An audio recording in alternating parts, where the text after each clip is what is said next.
सास ने पढ़ी कक्षा 12वीं। पाखी एक मल्टीनेशनल कंपनी में काम करने के साथ सोशल एक्टिविस्ट भी होती है, जो ऑफिस खत्म होने के बाद शाम को घर आकर जरूरतमंद छोटे बच्चों को फ्री में पढ़ाती है। उसकी इस खूबी से बाकी लोगों के साथ सास भी बहुत खुश होती है। तुम सच में बहुत अच्छा काम कर रही हो बेटा, बस ध्यान रखना बच्चे आधे रास्ते में कहीं भटक ना जाए। भटकने से मेरा मतलब सिर्फ गलत काम करना नहीं है। कोई घर की जरूरत के लिए नौकरी करने लगे या किसी के घर वाले उसकी शादी करा दे, यह भी तो मंजिल से भटकना ही होता है ना। वाओ मम्मी, मुझे नहीं पता था कि आप पढ़ाई को लेकर इतनी पर्टिकुलर हो। पर फिक्र मत कीजिए, इनके साथ ऐसा कुछ नहीं होगा।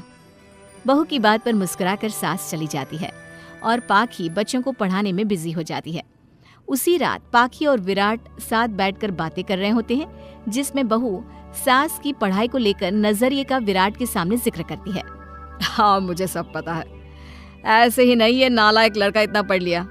वो मम्मी ही तो है जिन्होंने बचपन से खाना खाया या नहीं से ज्यादा पढ़ाई की या नहीं पूछ पूछ कर मुझे इतना पढ़ने पर मजबूर कर दिया। वो हमेशा मुझे पढ़ाई और सेल्फ इंडिपेंडेंट होने की इम्पोर्टेंस याद दिलाती रही। और आज मेरी ये सरकारी नौकरी, इतनी अच्छी पोस्ट, उसी का तो नतीजा है। वाओ, अगर मम्मी इतनी पढ़ी लिखी है तो कोई जॉब क्यों नहीं करती? और अगर जॉब नहीं करती तो मेरे साथ बच्चों को ही पढ़ा ले। तुम्हें किसने बोला कि मम्मी पढ़ी हुई हैं? उन्होंने तो अपनी 12th क्लास भी पूरी नहीं की। उससे पहले ही नाना जी ने मम्मी की शादी करा दी। शायद इसलिए पढ़ाई और अपने पैरों पर खड़े होने को लेकर उनकी सोच ऐसी है, क्योंकि वो खुद ये सब करना चाहती हो। पत्नी की बात सुन के विराट भी सोच में पड़ जाता है। दोनों मिलकर प्लान बनाते हैं और अगले दिन बच्चों को पढ़ाते हुए पाखी उनके पास एक कुर्सी एक्स्ट्रा लगा देती है। ये एक कुर्सी ज्यादा किसके लिए लगाई है बेटा? कोई नया बच्चा आने वाला है क्या? हाँ जी, आज से मेरी एक नई बच्ची मेरे पास, यानी कि मेरी सास, दोबारा पढ़ाई शुरू करने वाली है। अरे क्या पागल जैसी बात कर रही है? भला ये भी मेरी कोई उम्र है बच्चों के बीच बैठकर पढ़ने की? तू बस ना इनके भविष्य पर ध्यान दे, मुझ पर नहीं। मम्मी, सीखने की कोई उम्र नहीं होती, बस इच्छा होती है। और मुझे पता है कि आपके अंदर वो इच्छा आज भी जिंदा है। अरे तू बस अपने काम और इन बच्चों पर ध्यान दे। यहाँ बस सबको बोलने से मतलब है, किसी को नहीं सोचना। अगर बात बाहर निकली तो समाज क्या सोचेगा और परिवार का कितना नाम बदनाम होगा। मम्मी, आपने पापा और इस परिवार के बारे में बहुत सोच लिया। सबकी खुशियों के लिए अपने सपने बहुत कुर्बान कर दिए। अब ये वक्त अपने पर ध्यान देने का है। और जिस समाज की आप बात कर रही हो ना, उसकी तो आदत है हर कामयाब होते इंसान पर पत्थर मारने की। बेटी को भी बहू का साथ देते देख सास गुस्से में अपना सर पकड़कर बड़बड़ाते हुए वहां से चली जाती है। ये स्टूडेंट थोड़ी जिद्दी है, पर इन्हें मैंने 12th क्लास पास नहीं कराई तो मैं भी अपनी सास की बहू नहीं। ये देखने में तो मजा ही आ जाएगा। इसी के साथ पति पत्नी मिलकर सास को पढ़ाने के मिशन पर लग जाते हैं, लेकिन सास उनकी हर कोशिश को नाकाम कर देती है। एक शाम विराट अपनी मम्मी के लिए 12th क्लास की बुक्स लेकर आता है, जिन्हें देखकर इस बार सास का गुस्सा उन दोनों पर मानो फूट ही पड़ता है। अरे तुम दोनों का दिमाग खराब हो गया है क्या, जो ये बेवजह की जिद पकड़े बैठ गए हो? मैंने एक बार बोल दिया ना, मुझे कोई पढ़ाई नहीं करनी। इसके बाद मेरी पढ़ाई को लेकर मुझे घर में कोई जिक्र नहीं चाहिए। पोता पोती पकड़ने की उम्र में किताबें पकड़ूंगी तो अच्छी लगूंगी क्या? अरे परिवार का मजाक बन जाएगा। मम्मी, पोते पोती आप पढ़ने के बाद भी तो खिला सकती हो। और रही मजाक बनाने वाले लोगों की बात, तो उनके पास खुद का कोई सपना होता नहीं, इसलिए दूसरों की उड़ान रोकने की कोशिश करते रहते हैं।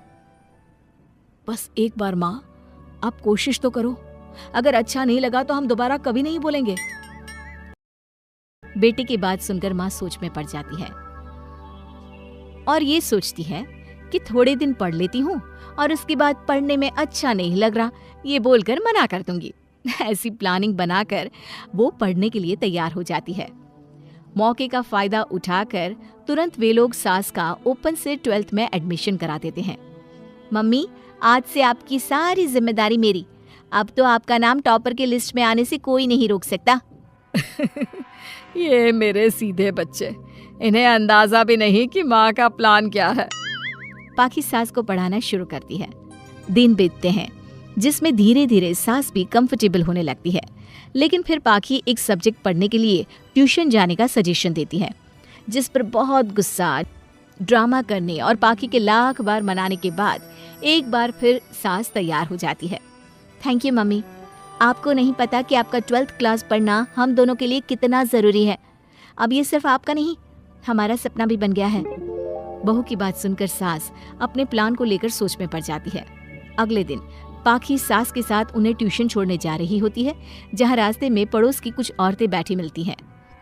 अरे वाह विराट की मम्मी, तुम्हारा इस उम्र में पढ़ाई का कौन सा भूत जाग गया? बहू को बोलो कि पोता पोती दे दे और बच्चों के साथ खेलो। अरे क्या उनके बीच बैठकर अपनी खिल्ली उड़वाने चल पड़ी?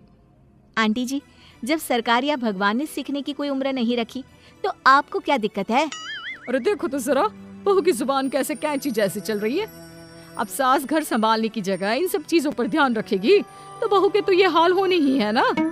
देखा बहू, इसलिए बोलती थी, अरे खाली दिमाग वालों से बहस नहीं करनी चाहिए, क्योंकि वो जब भी मुंह खोलेंगे गू ही बोलेंगे। उदाहरण तो तुमने अभी देख लिया। वैसे बहन, मैं तो अपना सपना पूरा कर लूंगी, लेकिन क्या यहाँ बैठकर पंचायत करने के अलावा तुम लोगों का कोई दूसरा सपना भी है? सारी औरतें चुप हो जाती हैं और सास बहू चले जाते हैं।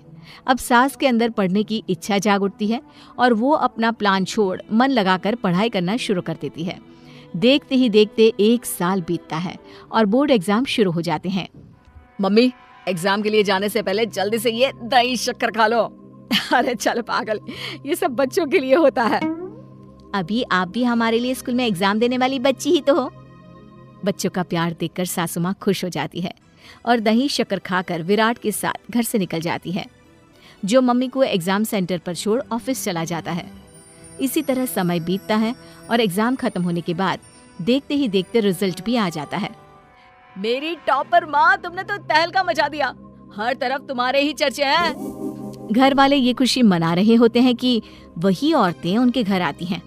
अरे पंचायत की टोली, आज मेरे घर कैसे?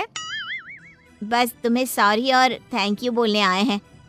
उस दिन तुम्हारी बातों और आज तुम्हारे काम ने हमें ये सिखाया कि सपने पूरे करने की कोई उम्र नहीं होती। इसलिए अब हम भी शादी, परिवार, बच्चे और न जाने कितनी वजहों से अधूरे छूटे सपनों को पूरा करेंगे बहन जी।